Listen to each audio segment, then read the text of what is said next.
Hello everybody, welcome to the channel. My name is Mo Blung and we are in Planet Zoo. Thanks for joining me. We are taking a look at some of the expansion in Pilarcitos Creeck Zoo and Gardens, which is a fictitious zoo that is set in Northern California. Some parts heavily based on San Francisco, some parts completely just a product of my imagination and the imagination of some fantastic guest builders who have contributed thus far.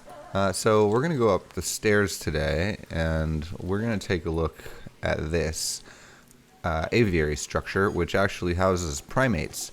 And this was part of San Francisco Zoo's Primate Discovery Center, which opened in 1985, and it was the first ever state-of-the-art facility for multi-species primates in the country.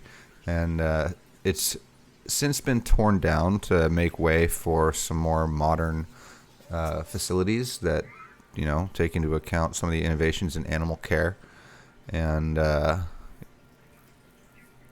should be a new great exhibit for the zoo once they get that completed. But in the meantime, it's living on in my zoo here.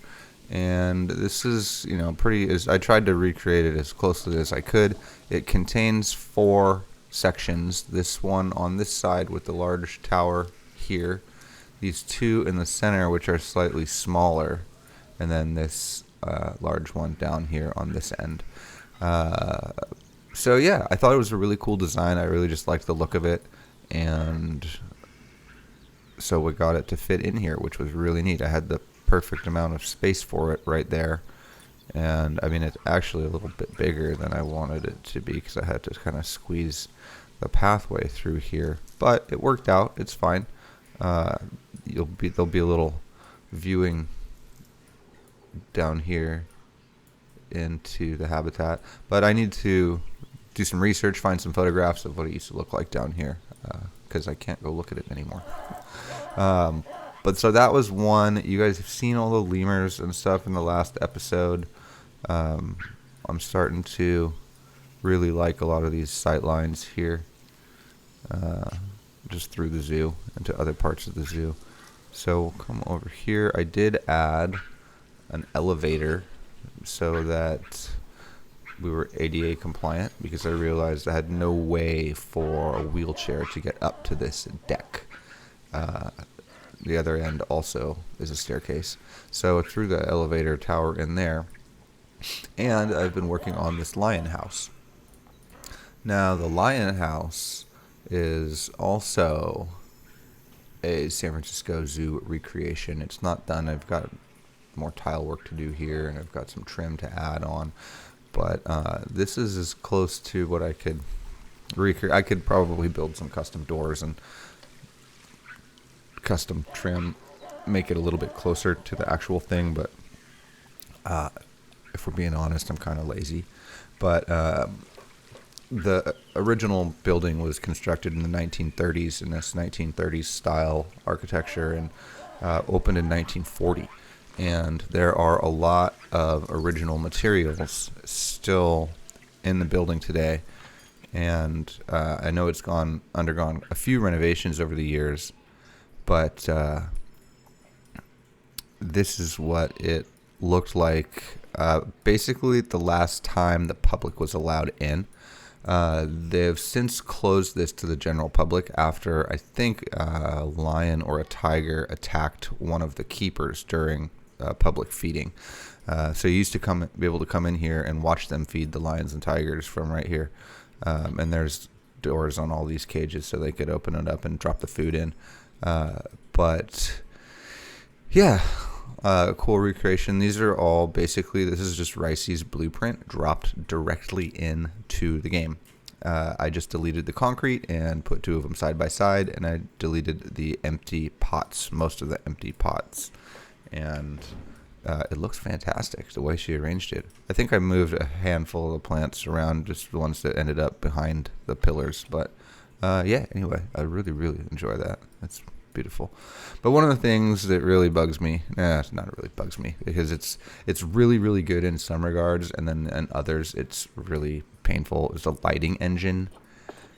because the way that I had to orient this building if I wanted any light at all, any natural light at all, to come in through these skylights, because this is how the real building is.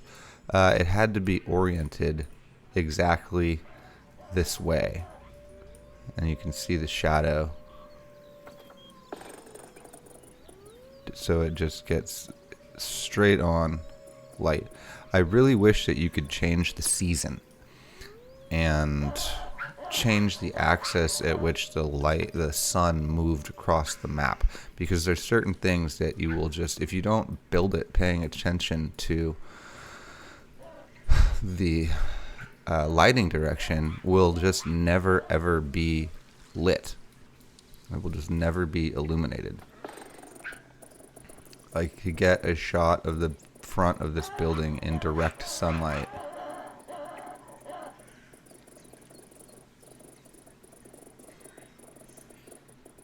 Doesn't ever happen.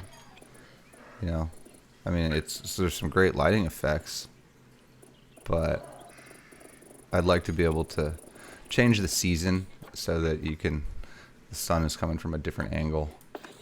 Anyway, details, right?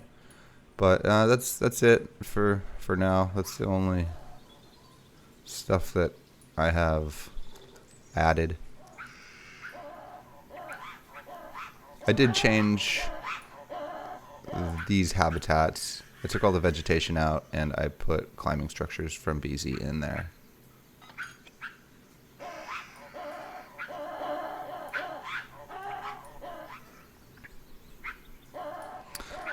And still a lot of work to do on this. It's actually got like this arched roof that needs to get put on.